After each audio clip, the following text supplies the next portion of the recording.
Le mot cholestérol fait peur, il sonne négatif. On pense tout de suite que les artères sont en train de se boucher. La première action qui vient en tête, c'est d'éviter les aliments gras parce qu'ils contiennent du cholestérol. Bonjour, c'est Jérémy et dans cette vidéo, nous allons voir que c'est une idée reçue, que ce mythe du cholestérol n'est pas vrai. Nous allons voir qu'il n'y a pas de raison de s'inquiéter parce que vous allez comprendre pourquoi vous en avez de trop. On a cette image que l'excès de cholestérol est dû à une alimentation trop grasse et c'est totalement faux. Pourquoi il n'y a pas à s'inquiéter du cholestérol présent dans les aliments? Parce que ce n'est pas là le problème direct.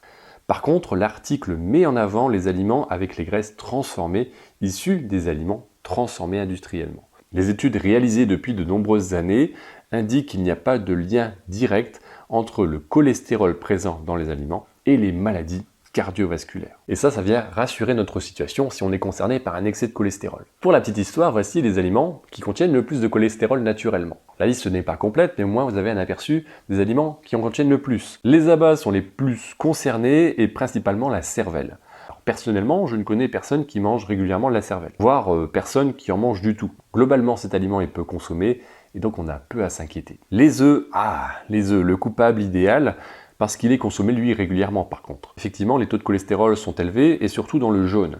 Forcément, si l'on consomme l'œuf entier, il contient une bonne portion de cholestérol. Bien sûr, on retrouve du cholestérol dans d'autres aliments, mais retenez bien cela, dans une alimentation naturelle, le cholestérol alimentaire se retrouve dans les abats et dans les œufs. En cas de consommation d'aliments du commerce, c'est tout de suite très compliqué de savoir parce que ça va dépendre de la composition des aliments. Et donc c'est naturellement pourquoi on ne privilégie pas les aliments transformés du commerce. Si l'on compare deux personnes qui font une prise de sang et qui ont chacune 2,5 g par litre de cholestérol dans le sang, les risques pour la santé ne sont pas les mêmes. Déjà, est-ce que dans la famille de l'une ou l'autre, le papa, la maman, le papy ou la mamie ont déjà eu du cholestérol? La génétique joue un rôle sur le fait d'avoir plus de risques, plus de malchance d'avoir des problèmes cardiovasculaires. Deuxièmement, est-ce que j'ai le même âge?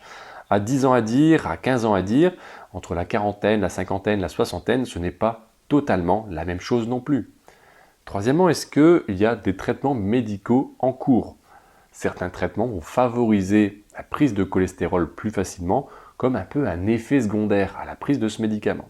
Et quatrième point, est-ce que l'une de ces personnes a peut-être eu certaines maladies qui vont participer à développer un excès de cholestérol? Ces premiers critères ne sont pas évidents à gérer parce que vous voyez très bien que ce n'est pas forcément de votre faute. Et forcément, la réaction de ces différents critères, de ces différents facteurs vont être différents entre une personne et une autre. C'est pour ça qu'il ne faut jamais comparer votre situation à quelqu'un d'autre, même si cette personne a le même taux de cholestérol dans le sang. Vous avez remarqué que dans cette comparaison, on ne parle même pas de l'alimentation comme responsable de l'excès de cholestérol.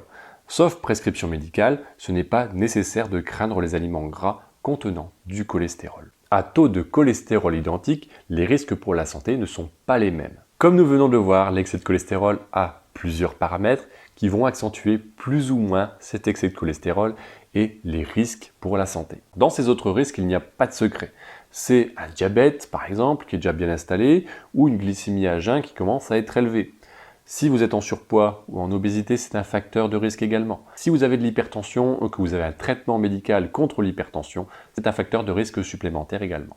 Comme nous venons de le voir, on ne peut pas agir sur tous les facteurs qui vont provoquer l'excès de cholestérol et peut-être augmenter ce risque de maladie cardiovasculaire. Par contre, il est tout à fait possible d'agir au quotidien pour diminuer le risque de maladie cardiovasculaire. Par exemple, l'alimentation naturelle est quelque chose que tout le monde peut faire et atteindre. Il est possible de pratiquer une activité physique, de bouger suffisamment, d'éviter trop de rester inactif, la sédentarité et certaines habitudes sur lesquelles on peut également travailler qui vont fragiliser notre corps, comme une consommation trop importante d'alcool ou le tabagisme. Toutes ces choses ne sont pas évidentes à mettre en place parce que l'on s'imagine que c'est compliqué, qu'il faut faire des sacrifices, que l'on ne peut plus faire ce que l'on veut.